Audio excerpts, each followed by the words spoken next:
Rob, fourth district. Keith Cochran Gray, first district. Rob and I.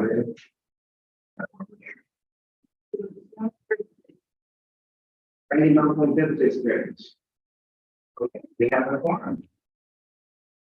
Okay, we'll start with public comment.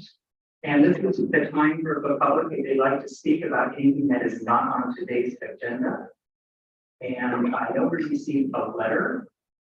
And I could possibly read that letter, but first, if there are any other people that would like to speak public comment.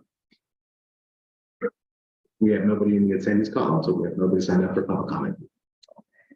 So I'll read the letter that was received, I believe it was Friday, last Friday. And it's anonymous, and we'll talk about more of this later. We can't say a whole lot on the agenda, but I just want to read the public comment. It's concerning Moody Sisters designated cottage demolished. Sadly, Montecito, an historical Moody Sisters design cottage, was demolished at 170 Middle Road over the 4th of July weekend. The Moody Sisters were early pioneers of women showing ability, talent, and design in the traditional male profession of architecture. They were also early innovators of affordable housing for their cottage movements. So that is the letter that was sent we received by email. So no more public comments, so we'll move on to the agenda. Was there a return address? The email was sent from the UPS store with no return address or location. The member of the public that turned it in called my landline and preferred to stay anonymous. Okay, let's move on to number 3. It's officers and committees. And thank you, Pam, for keeping us on board because I forgot about this. According to section 3.1 of the commission's bylaws, the commission shall elect a chair and vice chair in the month of July, who are appointed for 2-year terms. The chair and vice chair shall not hold office for more than 2 consecutive 2-year terms. Elections may be called in case of a resignation. A simple majority of the votes will determine the election outcome. So both myself and Commissioner Nye are up for election. We checked into the bylaws and we both only serve 1 term, 2 years in our current position. So we're both eligible to run again. So I guess I'd like to open this up for nominations, or are there any questions first before I do them? Commissioner Devitt? Yeah, are both of these officers willing to serve for years? Go ahead. I am, yes. I am too. So I nominated the 2 of you to continue serving. I move that we accept you. No. Continue on in your position. You could have do it worded as like I nominate. I nominate the current Gray, you on as chair, one is vice chair, and second 2-year term. Yes. Any other nominations? Please. Okay, let's go ahead and have a roll call vote and go down. Oh, and welcome, Commissioner.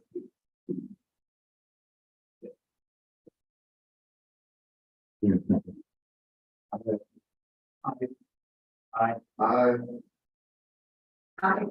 Sure. Well, thank you very much.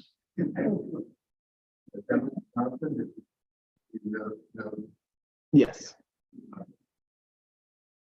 And I want to say thank you. I was surprised. It seemed like it's been longer than 2 years. And I'm sure. So anyway. Okay, well, thank you very much. And let's move on to the minutes. And we have a set of minutes from April 10, 2023. Yeah.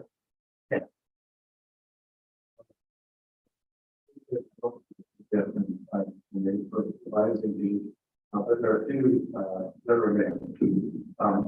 One on the Facebook page, has to do with, both, the men. It's listed as 501, that suggests there was 6 commissioners. But in fact, we can see that there's actually 7 commissioners listed. So that's what I was wondering, if somebody arrived late that morning, so they weren't ready for voting on the minutes. And that's why I had sort of suggested there was somebody be absent. That's who should be listed. And Kenai is listed as absent, but he's listed in the role of that.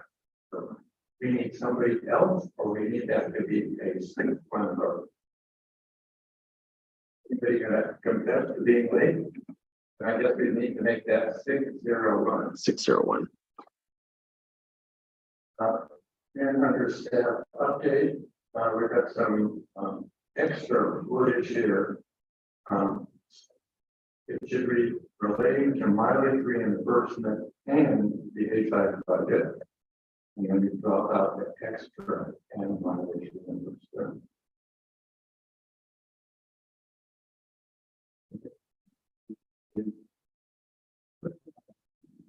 Extra. We're going to our next regular meeting. At that point, the next regular meeting would have been May 8th.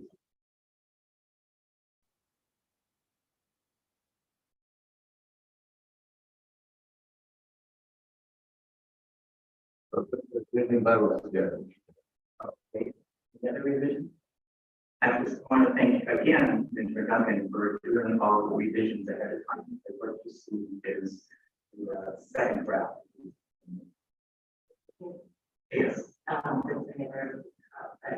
First, I'm very happy to approve the minutes of March 16th. Oh, yeah. Thank you.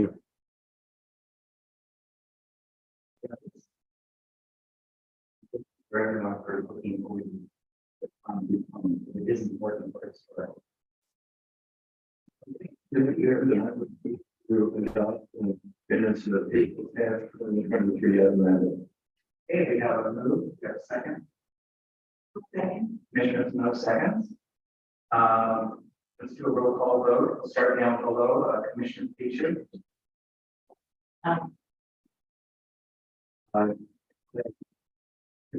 Great, aye. Just for not having abstained. No, Aye. Okay, we have the approval, and thank you very much.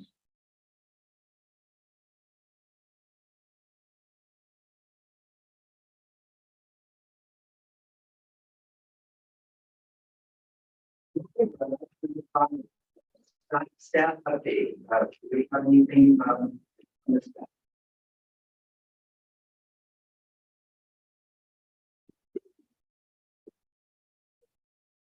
Today we'll be voting on the 2 locations for our future HLAC meetings while we're going under while the Board of Supervisors conference room is going to be under construction for the next 3 to 4 months.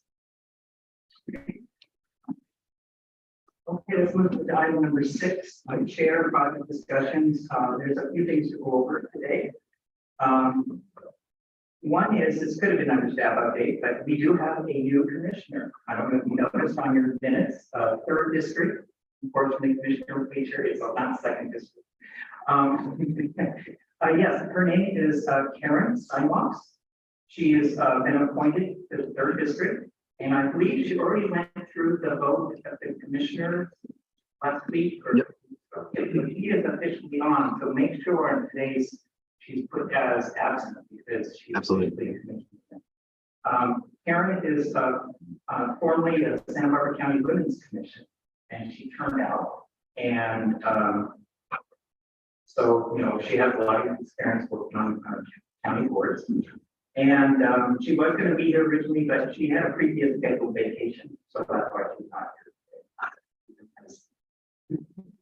So anyway, so you know, she is looking forward to working with all of us. Mr. Chair. Yes. She is the owner of the William and Lydia Davis house in Puerto Rico. And now Richard is from America. That she's went through the process of having someone designated as for land. So you might remember her that he was to us now. So looking forward to having her join us. Okay, on June 30th, it was a Friday, the Alamo and Cotto Bridge Replacement Project, they did a site visit. And and it is available to the public if they like it. But the agenda that was sent out in advance for this meeting. And I just wanted to say how impressed I was that Caltrans really is going over backwards. They understand how culturally significant this area is. And they did this huge site visit. They had 6 divisions of Caltrans present. They had project management who's going to be in charge of the whole project. Design, personnel designing the bridge, hydraulics, and there's also stormwater. It's 2 separate things at this meeting, hydraulics and stormwater. Environmental was there, and also planning and cultural resource staff. So there was a big contingent from Caltrans. Also, Michael Duval, who's from Santa Barbara Trust Historic Preservation, was there. And then we had someone from State Parks that came up from Ventura, of course, because State Parks is actually, I guess, going to be on site, but Trust for Historic Preservation runs the site. So the State Parks were there. And that was it. So it was like 14 people were there. They even have the caretaker of the trust. They live on site where there too. So it was just, I think, a very well attended meeting. Lots of good things came out of it.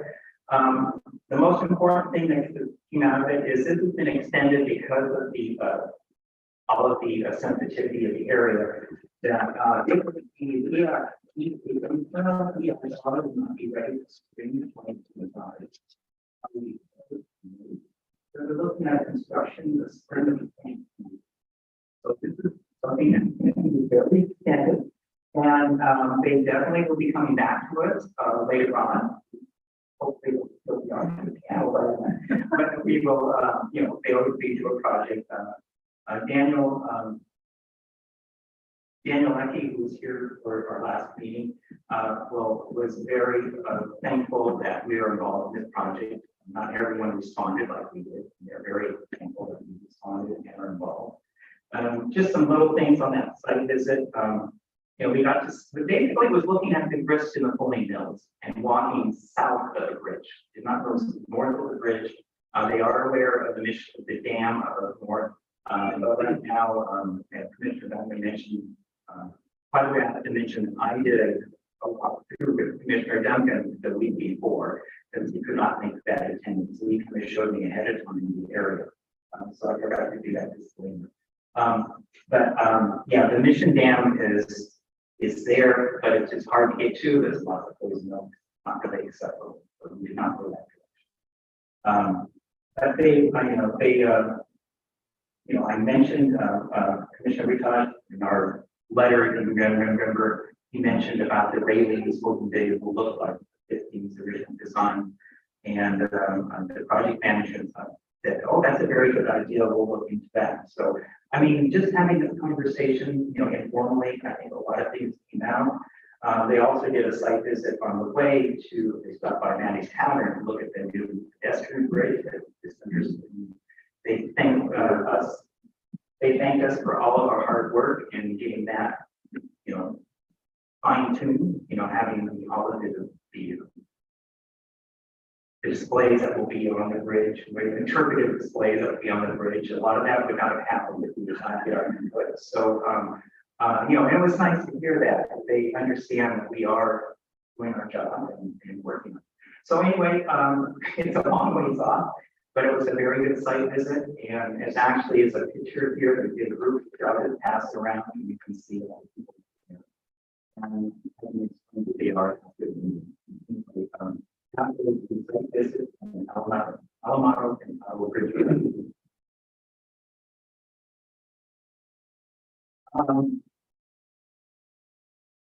Next, I just wanted to ask staff, did Chris Burton start his project? He was going to start this week or 1st of July. Do you know if he started? Sorry, I don't have any update from Chris Urban yet, whether he started the project or not. Okay. So just, I believe he probably has started. I know he's kind of working with David on access in and out of the building. So, Mhm. I believe that has got started. Yeah. The other thing I want to talk about is I've been talking to the vice chair and myself about almost said, why are we not doing projects? I mean, this is the 3rd month that we have not had a project from planning development. David Villalobos arranged to meet and have a phone conversation with Joseph Dargell. He's a supervisor planner for planning and development, and I had that on June 13th. And the conversation was very cordial and very good. In general, he was saying that at the moment they're getting a lot of very large projects, multi-unit family units going through the process, and so there hasn't been much that he feels to be appropriate for HVAC.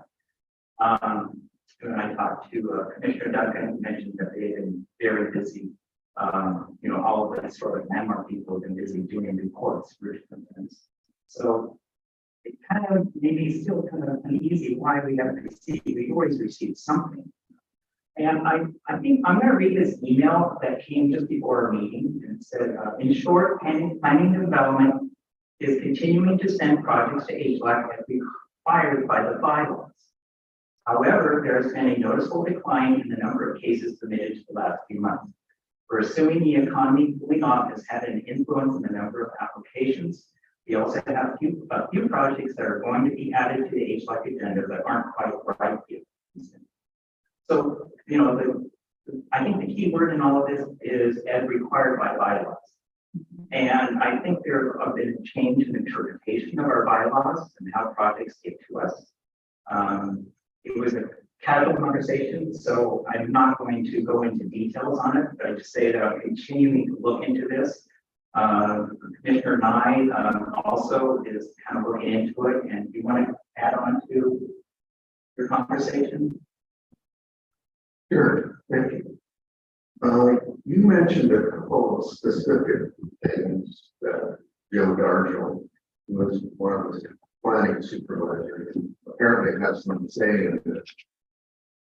That's to you, which is very interesting and hard to understand. Right. He mentioned to me, and this could have been a misunderstanding, it could have been just talking about sort of thing. But I got the feeling that what he was saying was that if the property owner does not want their property to become a historic landmark for a place of merit, it will not be coming to us. And that's totally different than how we have done this in the past. And I've looked at the bylaws and they are kind of iffy on this. It says that our mission is to do historic landmarks and a place of merit. But we've also always been a sounding board for other commissions to give them input on a historic property that a historian has deemed to be potentially historic. We've always seen the project, give comments, and it goes on to ADR and people work with our input. And there seems to be a different interpretation of this now that those projects might not be coming. Now, there's a misunderstanding, so I'm not going to say that this is the case, but it's one of these things that we're going to continue to look, maybe talk to Ann. I have not talked to Ms. Ryerson yet on that, about legality of how our bylaws are read. And I don't even know if that's in our purview to help. Anyway, and then Ron, you want to continue? You had a conversation. Well, I tried to reach Joe Dargell myself, but he was feeding and practically everybody else on vacation. But I was able to reach Nicole Blue, who's been here for at least 17 years, not 18. She's now a senior planner. So she listened, and we know her here from presenting her report. She listened intently and said, when people return from vacation, she would take this question up with them. So, I think she may be on vacation visiting. So when everybody's back, she's going to pursue it, and we know is the person who's good at her word. In the meanwhile, I talked informally with two of my historian friends. I asked them, have they been submitting history reports to county staff? And one said, yes, I've submitted 8 since January 1st. The other one said, yes, I've submitted 10.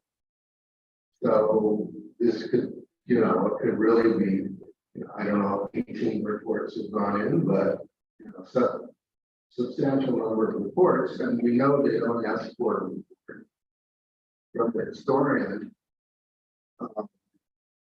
unless the property is over 50 years old. So the question is, it's kind of nice to know that they're paying attention to professional historian reports, but on the other hand, we're here as a backup to keep the process honest and to contribute our response. And historians can disagree, and we often disagree. So many of these reports may be saying places not significant, and county staff is saying, okay, we don't need HVAC. Again, we don't have full information on what's going on, but if this is the new policy, then it threatens our very existence. I mean, if we don't comment and review on projects, we're not going to be meeting very often. If they're going to limit us to actually designated projects, which have applications in, we're not really doing that to further our vision, to preserve our culture and history, and we're not giving any benefits to the public or the applicants in our towards the board.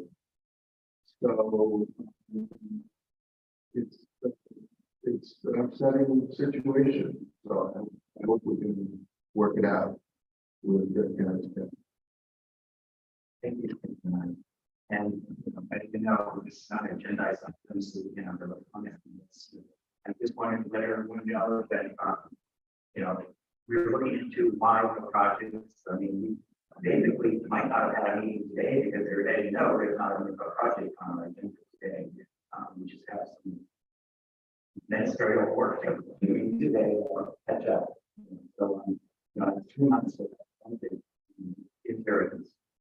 Okay, so let's move on. We're going to be aware of this. All that's in my gardens.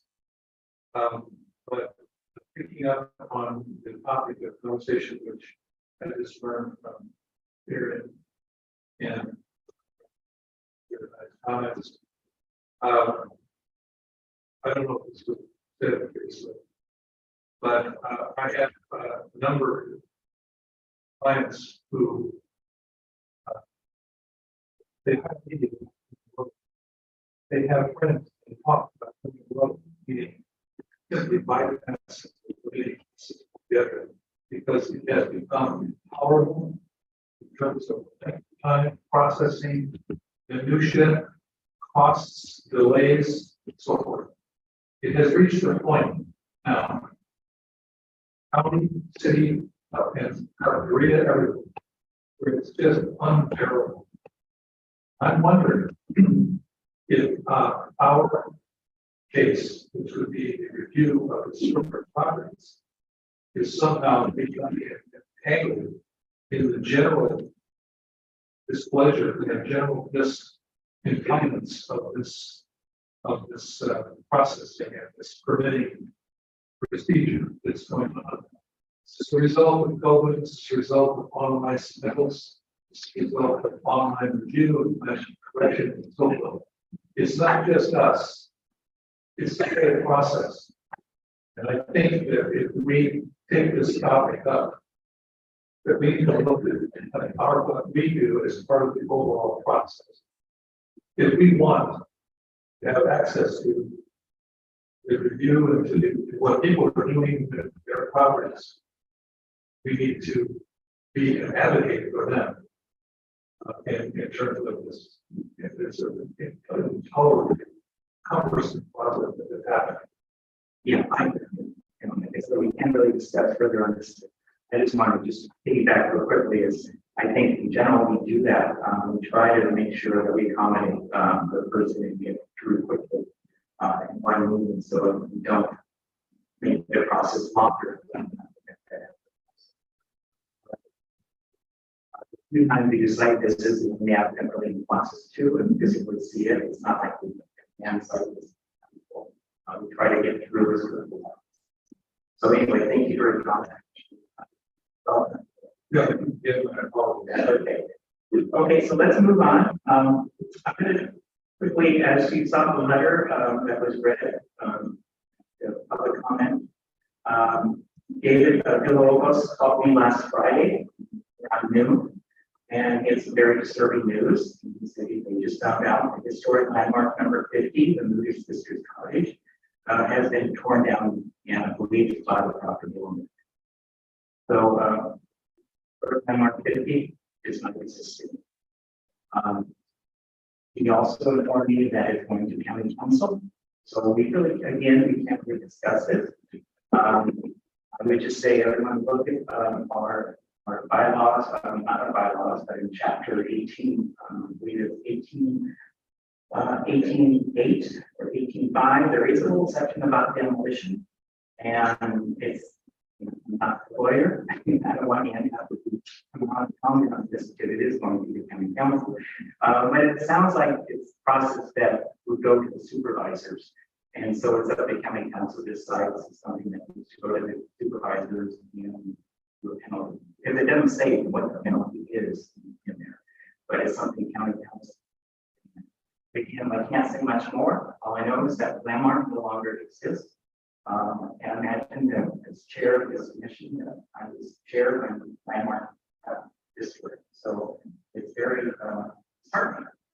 And we just need to move on and figure out well, how can we prevent this from happening in the future. So that's that. If we get from general comments from council and this is really what's supposed to happen now.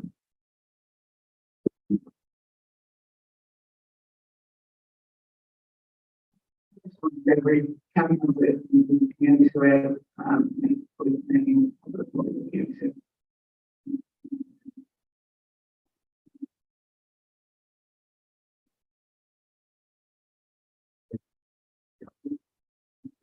here is aware that this is property that they've been trying to move.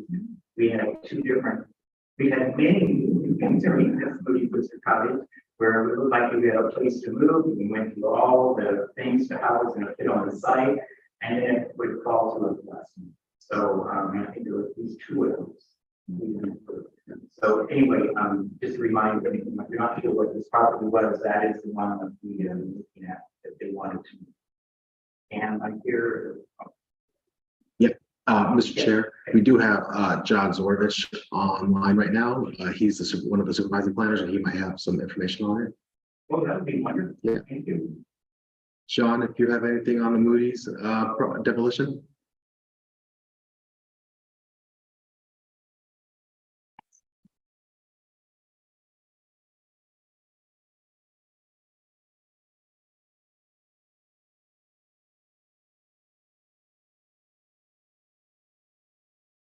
John, if you can unmute yourself.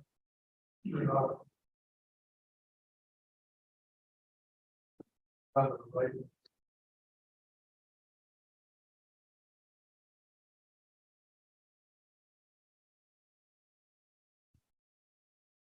He might be away from his computer.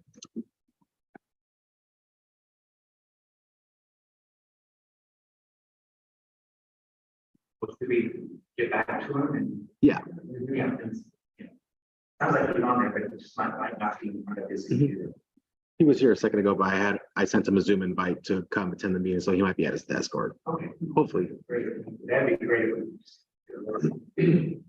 Okay, so I think that is all of my chair project discussions. Item number 6. So let's move on to item number 7, the HLAB budget. As you noticed, we have the newest budget, which is to 531 for 2022-2023. This fiscal year ended at the end of June, so we don't have the final last month. So we just got it this morning and I have it on the screen right here. Oh, wonderful. I wasn't able to distribute copies, unfortunately. Can you read it? Because it's hard for me to. Absolutely. We are at 97% expended budget.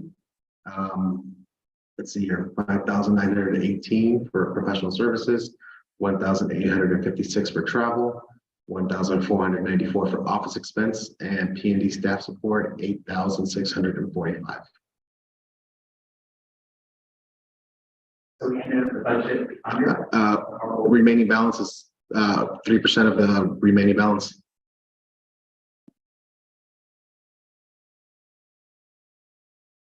And when I talked to David on Friday, David Villalobos, I mentioned about the budget, and it sounds like our current budget, which we're in right now, will be exactly the same as last year. This is the budget for this current year. Yes, it's going to be the exact same. And so I questioned him again. We had this discussion a few weeks ago about why is the planning and staff support line going up, because there's cost of living increases, benefits, everything else. And he said that's something that is done at the very early part of our discussion. And he gave me some leads who I could talk to, so that when the next year's budget is going in, that maybe we can get some initial conversation. And because I'm sure we're not the only one that they just kind of cookie cutter, each commission the same amount. And like I explained to them, we used to have a planner, and we don't have a planner anymore assigned to us. And so right there is a lot less staff support. Of course, that means more. Jonathan's taking up more work because of not having it. But anyway, we all know the costs have gone up, and we know that since 2011, at least 2011, our line item for staff support is exactly the same amount. So this is something that I'm going to be following up to in the very early stages of discussion. So maybe this could be adjusted for the point. Yes, go ahead. Question, because we're looking at your ending May 31st, there's more expenditure to the one that was on there in June 30th.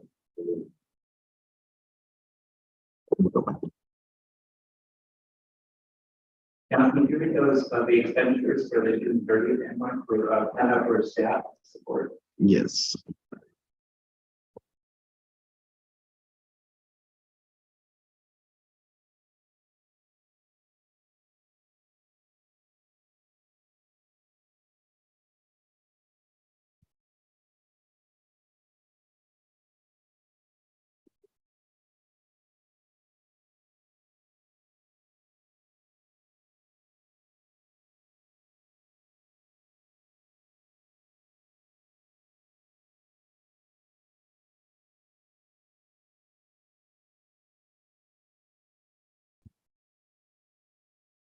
All right, just give me 1 second. Pull that up.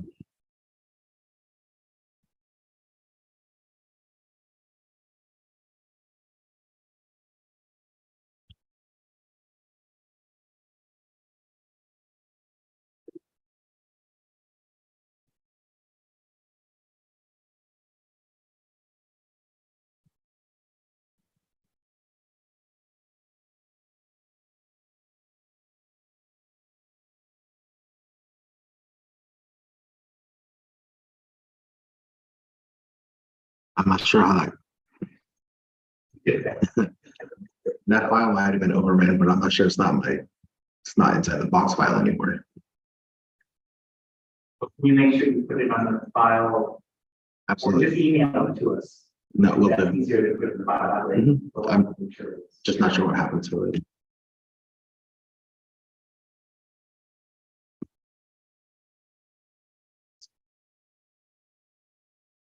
It is investments. For us.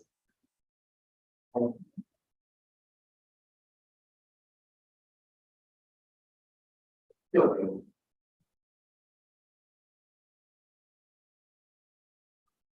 Makes sense for the larger number. This, additional. additional month, didn't meet, but then there's still staff support work behind the scenes that. they turn in.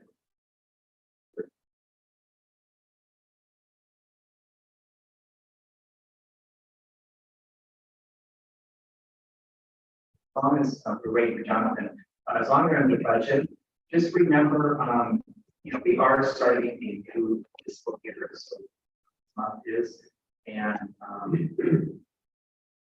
that's would like us to, be submitting our mileage and stuff at least every quarter. So, just remember, we're starting a new year, so let's get those. And Jonathan did pass out 2023 forms the last time we actually passed it. So, if you need them, you can always contact.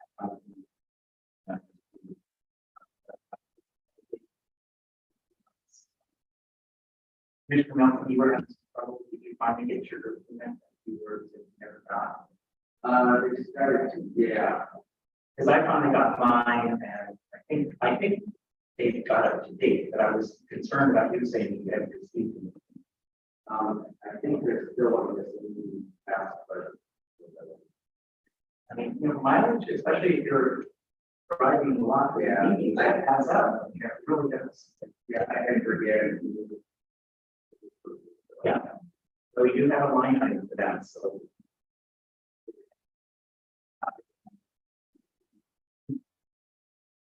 Budget from May, from the end of June, and it looks like there's 1% less in July. The expenditures per dollar amount is $519 remaining balance, and as of July, it's $624.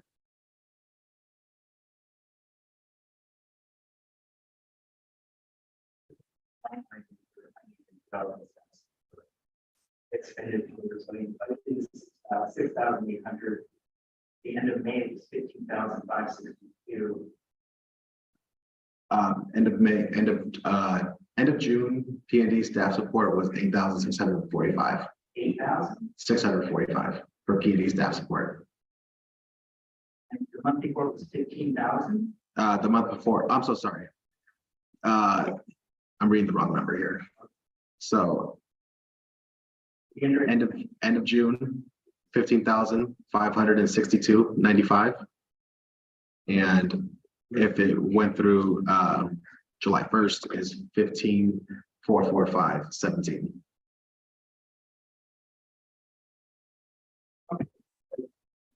Okay, thank you very much. And would you send that out? Yes, I'll email it to each individually. And the new budget? Yeah. Any other questions?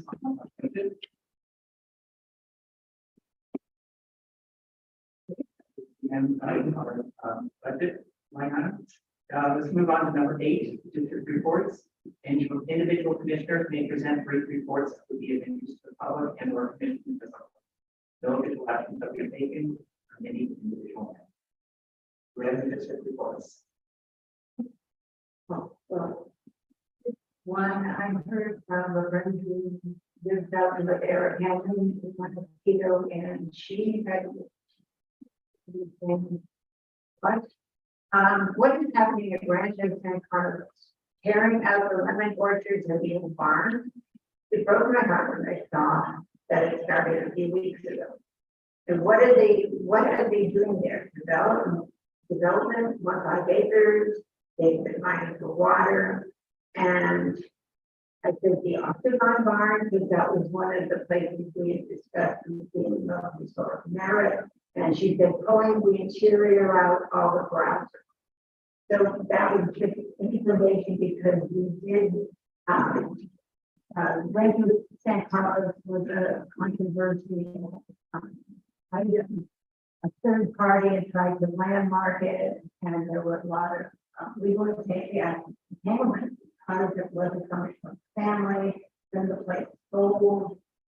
We had a memo from council regarding whether I had required it or we could of ourselves landmark something before and basically council said you can't be experienced. So then the property sold to wealthy family, so family. And we haven't heard, anything, and we had assumed that when they had decided to do a major project there, and they would notify us in the future, and then we could make with recommendations for them. Just an update, I have never gone with there and can't remember.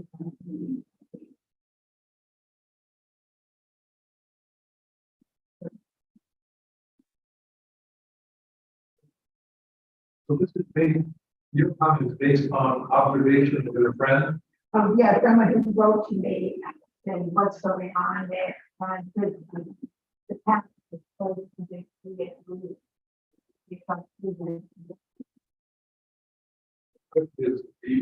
We know, does the county know that any kind of permit has been applied for to develop or to demolition or whatever? They do this to be one of those counties. Well, that's, perfect example. Today is that, property that isn't. I think they'd be foolish to try to do that. Yeah. But we're not in the process. Foolish.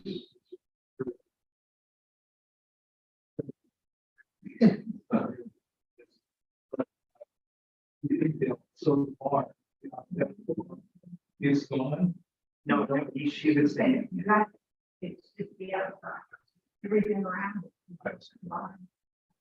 she mentioned the person took out the corrals inside the barn. Well, the ground, inside the barn, was a main structure and had ground. Right.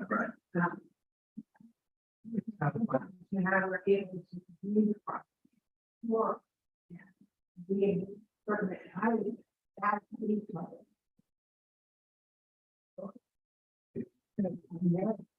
What was in opposition? There's only thoughts.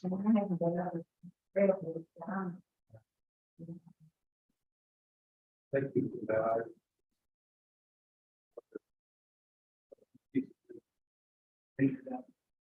Thank you, Mr. King.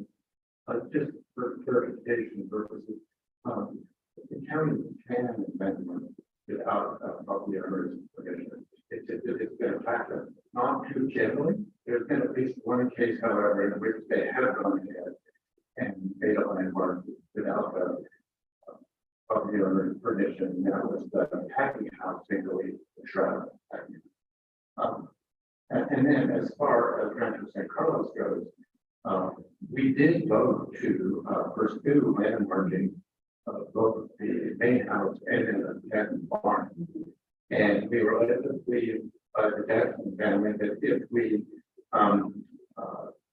did not pursue the nomination which would have applied to the entire ranch, that they would cooperate with us in this.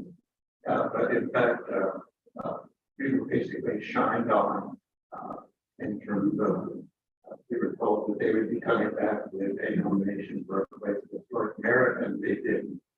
So this is an example of where we have a lot of information as to the historic character of structures on the site, and it would be in a really good position to at least start with historic merit designation for that site. Many of us visit the site ourselves, and there was a lot of photographic documentation of what there was.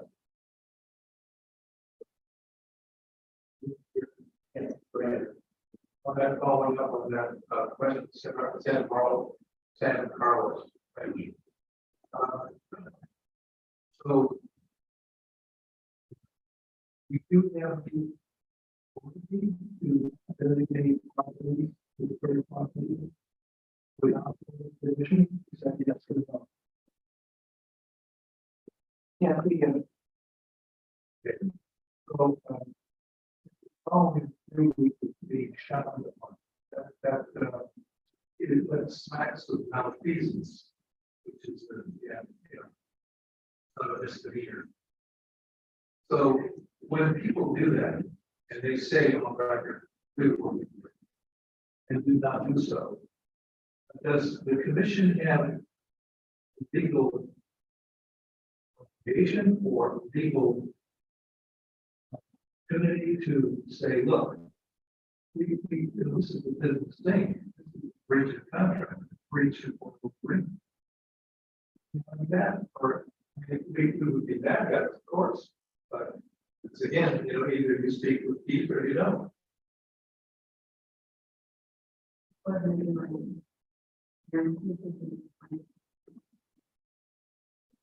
We need to do like, It wasn't any problems by the family, it would have had been in writing, and they did not make it. both of them have.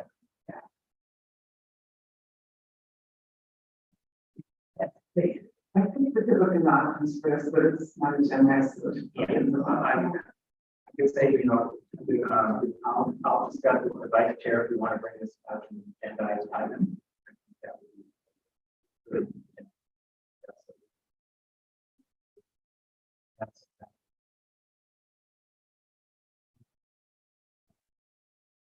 So yes, let's do it. Thank you so much for bringing that forward to us today. Commissioner Fisher. Do we ever determine if there is a permit or? Well, that's something I think, if this is on the agenda, we can do some background work through Jonathan and through county planning to see what permits have been pulled to the property. Because all I remember is the property was sold, new owners that they were keeping it intact, weren't going to divide it up. That was the general that was in the news, that's all I know. And so it was kind of like a sigh of relief sort of thing. But we don't know, and there's always going to be remodeling that needs to be done. So I'm sure that there is probably something that but we need to find that out. So we will. The other piece is if the owners didn't file an application, we would have, because it is a historic property. And if we were not provided with this petition, or staff, or is this actually courtesy that whoever's in the As pointed out, that it's not a officially historic landmark.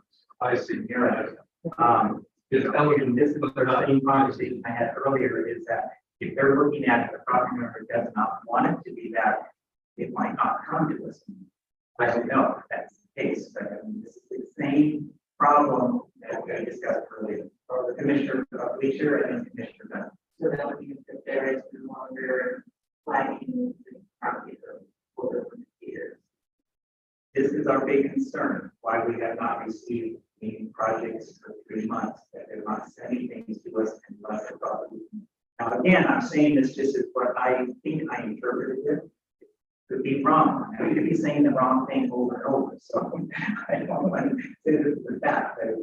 But go ahead. I had a bunch of comments.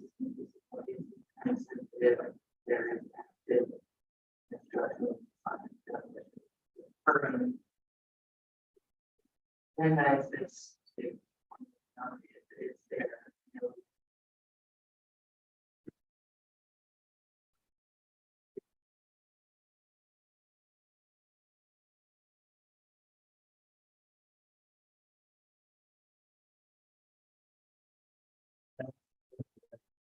Well, I mean, that's something that we will, first of all, gotta find out, first, if it's full. If not, find out if there's something going on there that we don't know about, and that's what we're planning. Definitely, we'll try to decide agenda so we can actually discuss it. Because right now, we're kind of fine line of discussing things, but it's not on our agenda. We need to let the property owner know that we're talking about. Go ahead, Commissioner Melton. Just a quick comment. For the agenda, for next, like, meeting. At least discuss or action, and if we do the agenda, well, I'm just, wanting to caution that do it correctly, and we need to do an action on it. Don't just put it for discussion. And, are we doing landmark 50 as a discussion as well for next year, or nine at least? I hope we can. We have to get clarification through from the council. I'm hoping that we can put an agenda, have a discussion from county council on what are their next steps on this. Let us know what is going on with the, you know, sort of landmark under 50. But I think, you know, we need to get this on, we, you know, in anything, the property owner needs to know that we're actually talking about someone's property. It needs to be on the agenda to be able to do that. Now, Commissioner Duncan. Oh, okay, you ready? Okay, so anyway, we'll follow up on this. And I just have one thing. Yes. Because would we put it on the agenda as like this in colors, or should we put it on what is happening? Should be on the agenda of when the market, whether we're not dealing with the changes over. Because one of the things you said earlier from the email we got, well, you had said that they were healthy family taking things going through. Is that like the APU process that has minimal overview? So how would we put this on the budget? How would we, I mean, on our agenda, how would we? The big topic. Yeah, no, I think we, you know, we're talking about Rancho San Carlos right now. We wouldn't talk about, I don't believe I put it on as Rancho San Carlos, I put it on as the barn and the house. Because that was the things that we felt were at historic significance. As far as the lemons and all that stuff, sure, some of the stuff that is some picture of it, but we specifically have those two things. So, you know, we need to make this a narrow focus if they get permits or not. I think that's something, you know, we have to find out first, and then I'll with the vice chair, and we can decide how to put it on the agenda. John. Yeah. Yeah, we need to move on stuff. So, any more district reports? I think we have Commissioner Duncan here. Good thing, I think if there's, you know, into it, when you were speaking about talking to Caltrans. And it gets really confusing here because there's so many animals on the other end. And so you were down there in Salt Lake, talking to Caltrans about the Alamo Creek Bridge. And up in Los Olivos, they were demolishing what was left. It was described as the Alamo Confado Creek Bridge, which originally was the bridge. And actually, that interesting enough got delayed for a while because of nesting birds. But it did demolish it now, and as you mentioned, they're undertaking its replacement. Other things, I received an email from a woman who had asked us to look into the historic structures at Kachuma recreational area. And specifically, we were inquiring about the historic California ranch house that was there, of the ranch that pre-existed with the creation of the lake, obviously. And then also what we call to our attention was the entry structure designed by Robert Hammond Hoyt. And Commissioner Nana had suggested that we contact the Bureau of Reclamation because they would definitely have looked into it. And we did eventually, thanks to his prodding and waiting around time too. And get a reply from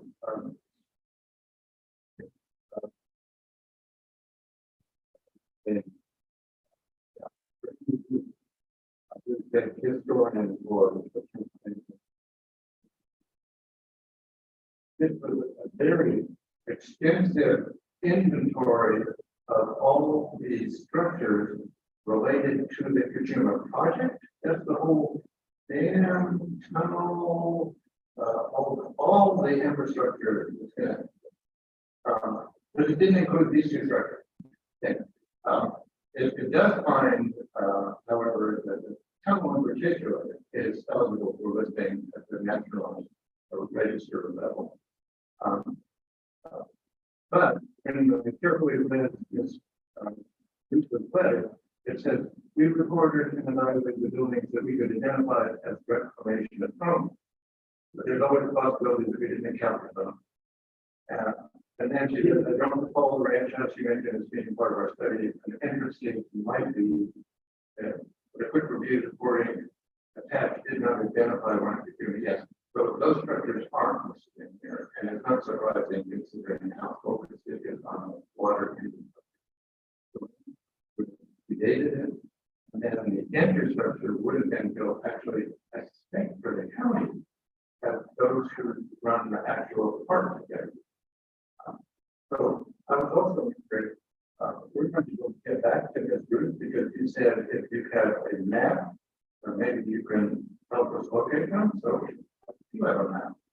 And interestingly enough, the ranch house is now identified as the Neil Taylor Nature Center. And the entry structure on the road is actually what they're using as their headquarters. Right at the entry, and the roadway deviates around it. You go to the more temporary, smaller structure that's created. So we'll get back to this on this month. But I think we might actually talk to the county architect and he have a list of county inspectors. Yes. Well, they're good.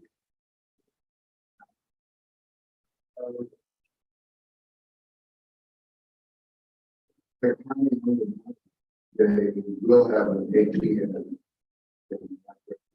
which can be searched online. So you can get the addresses. I can find the ATM.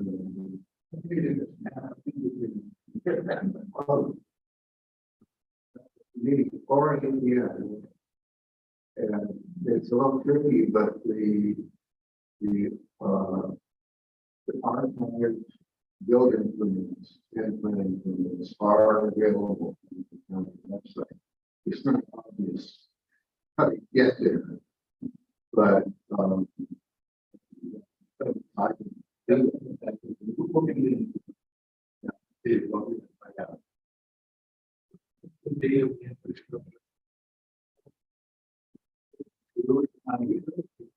Yeah, probably is. Either 50s or very close to 60. From the edge, but the 50 years is more than over that. People believe they've been built after the reclamation for the lake. Well, it had to. Yeah, I have been after. So it's actually, that's why it's not on it. Could be, but it's also not part of the Kajima project because of budget.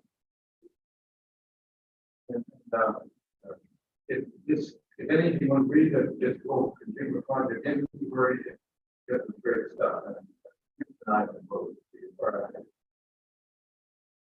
So we'll just keep working on that. Thank you very much. That's something we sent out later more than a year ago. We start thinking, you never heard that? So thank you for the follow-up. Any other district reports? Yes. two other questions. Did you in fact give a summary report to our group about what happened at the meeting? I guess also Lexi, that's the law. Yes, I did, yeah. I can give you, yeah, it's, you know, we can't go over it now, we did do it, I'll talk to you after the meeting, there's just a few days I can give you that. Okay, so, I have, very good, Commissioner. I recall that we had the botanic garden in front of us.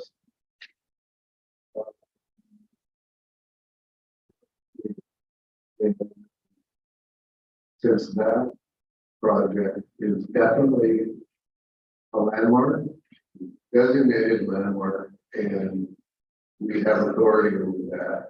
We instructed the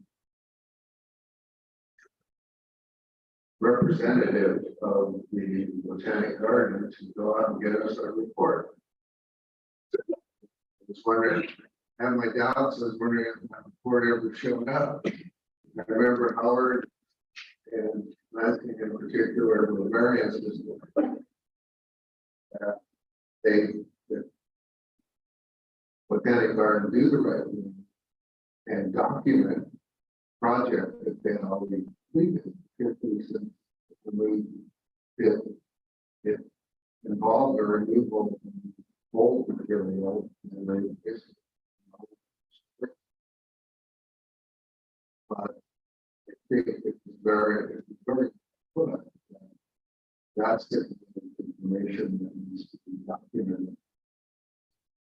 It is very important. So, Not received anything, so.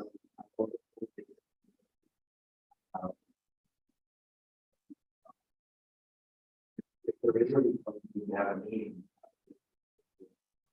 We did have for the final, they told us what they were going to do, but we said we didn't have the final report to show what they actually did in the future. Bridge, the dam, the bridge dam. What was done? So we know what is original and what is not.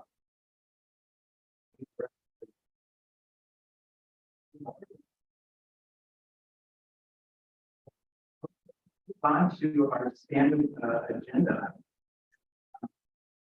This is the standard agenda is the County Historic Landmarks Advisory Commission will discuss and take a vote on future meeting locations for the August 14th, September 11th, and October 19th meetings. So just to give you a little background, the room we're in right now is going through a major construction for 3 months. The planning commission room downstairs is going through a major construction for 3 months. So commissions are going to be on their own to look for places to meet. I worked with David Villalobos and he worked really hard. And we have 2 locations that have been reserved for us. And so today we need to decide where we want to meet. And also I need commission to really think if you know you're going to be on vacation or gone on a certain date, if we don't have a forum, maybe we should not even schedule that date. I know it's hard for people to think, but maybe you have a big vacation plan, you know you're not going to be here or something else. And you know right now we're not going to have a forum, then maybe we can skip that meeting. But I hope we don't. We should be having lots of projects. We just listed a bunch of things that we want to put on the agenda. So it sounds like we might be busy. But I know, August is a vacation time for a lot of people. So, and in the fall, a lot of people go on fall trips. February, that October 9th is Wednesday. And a lot of people get.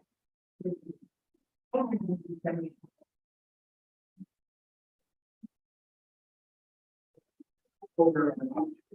Okay, but thank you for that. So we have 3 days in front of you. That's on. And what I didn't tell you about is the 2 places of research. One is North County in the area center, where the board of supervisors meet up in Santa Maria. And that has been reserved for us. So that room, it's small. If you've ever been there, it has all the, the TV, everything that Jonathan could hook up to for meeting. It is a long drive for us down south and North County people. It would be a shorter drive for you. So that is something to think about. The other place is the Montecito Library Meeting Room. So it's in Montecito, it's in the Upper Village.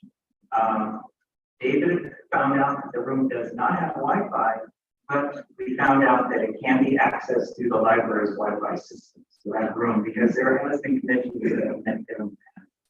So I assume that the number of Wi-Fi will be able to. So we have two options. The Montecito Library is it's in the Upper Village, the corner of Tennessee Road and Howard Road in that little complex.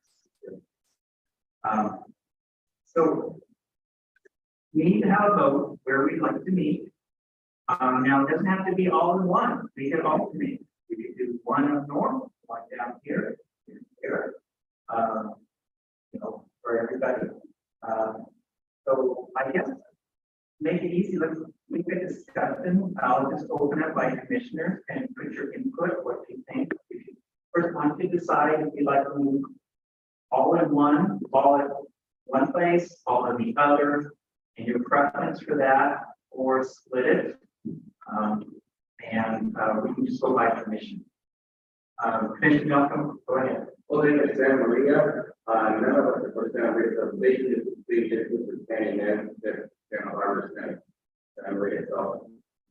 Montecito a little bit further than here, obviously, but I don't know, I think Montecito might be more.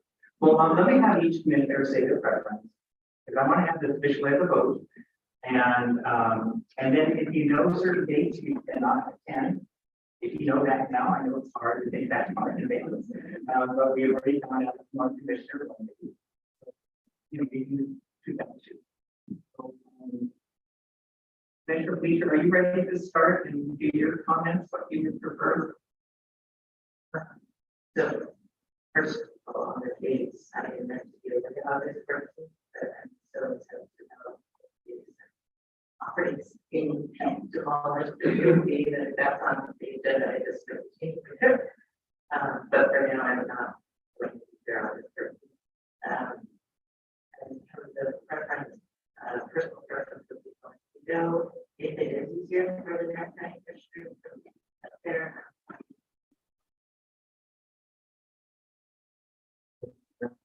Good report to preference.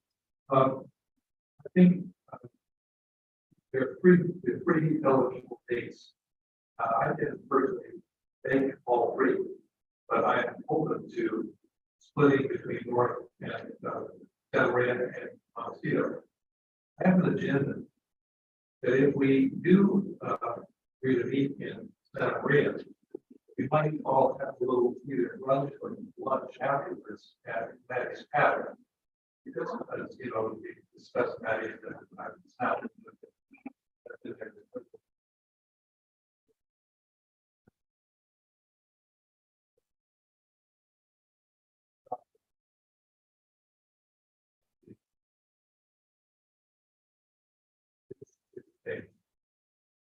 Designated. We should have to be careful we don't talk business stuff. So that would be, and Montecito was fine here. As we're going on, Leisure is fine for Montecito. You're fine to split. I mean, we'll go back over this. I'm just getting an initial Commissioner Duncan.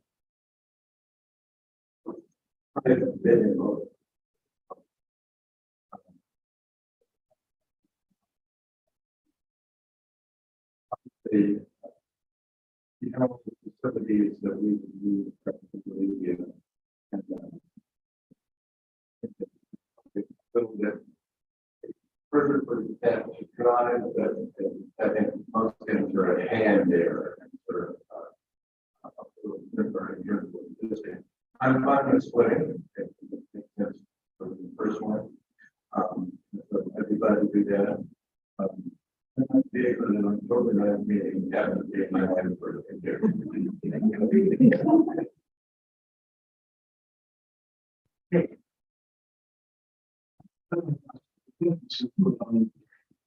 The qualification, similar for you to do your job.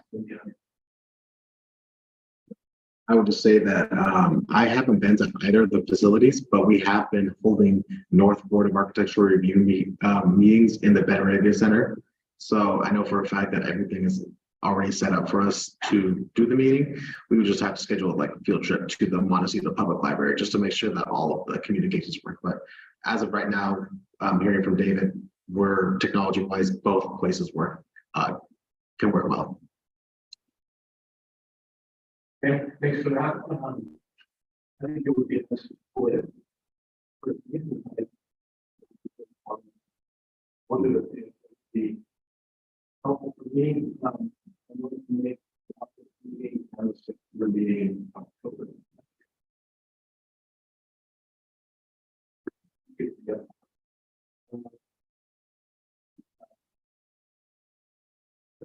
Grade. Of course, I live down here, so mine's, but I kind of like the idea of splitting, and I am available for all.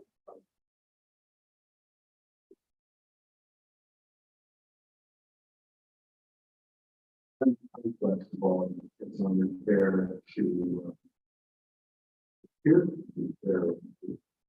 one. Oh, fair to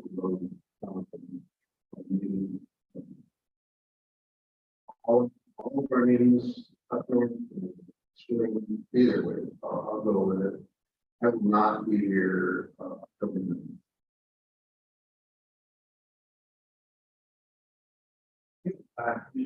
No, you already mentioned you're not available or not. You with all.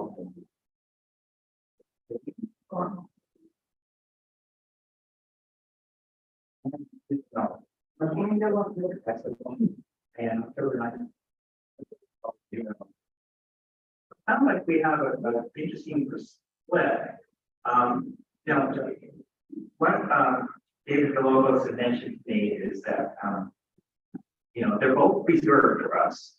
If we decide not to use one, then you can unreserve it so someone else can use that time. But you don't have to unreserve it if you don't want to. So hearing, doing a chair prerogative here, it looks like August 14th and September 11th are pretty much sure dates for us to be able to have a quorum.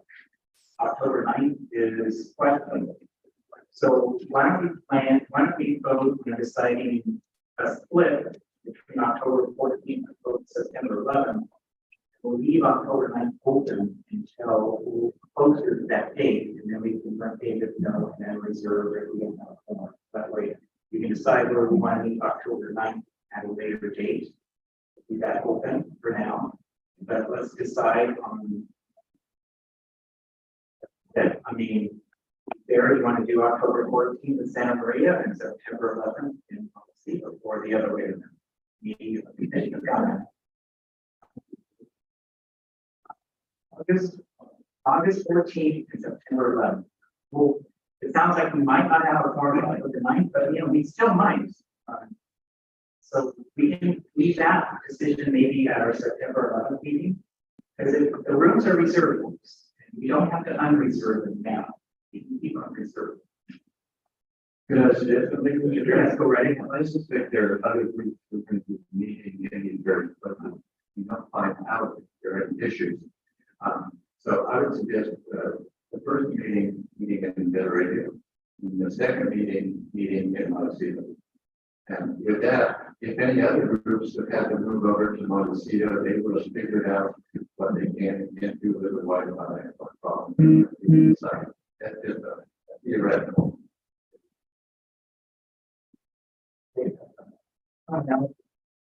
Big experimentation for us.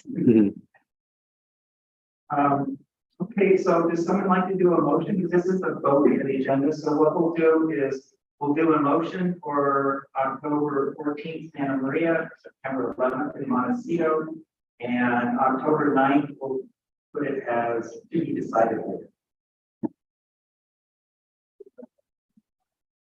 I would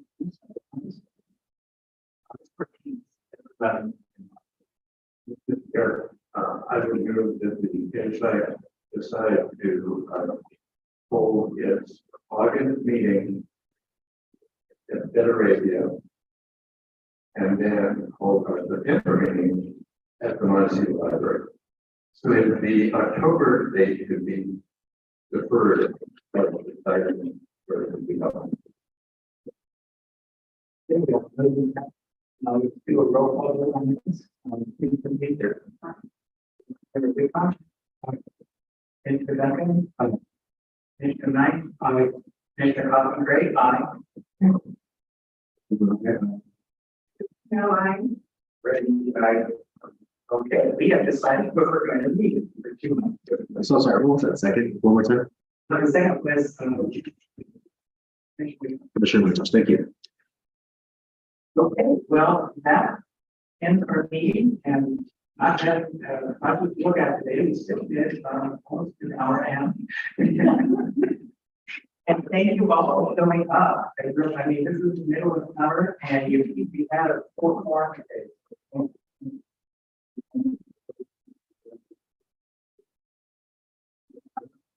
Obviously, there's hardly. Yeah, that's something to do, like email and maybe we sign a article. Board having silence. Okay, and I adjourn this meeting. Thank you very much.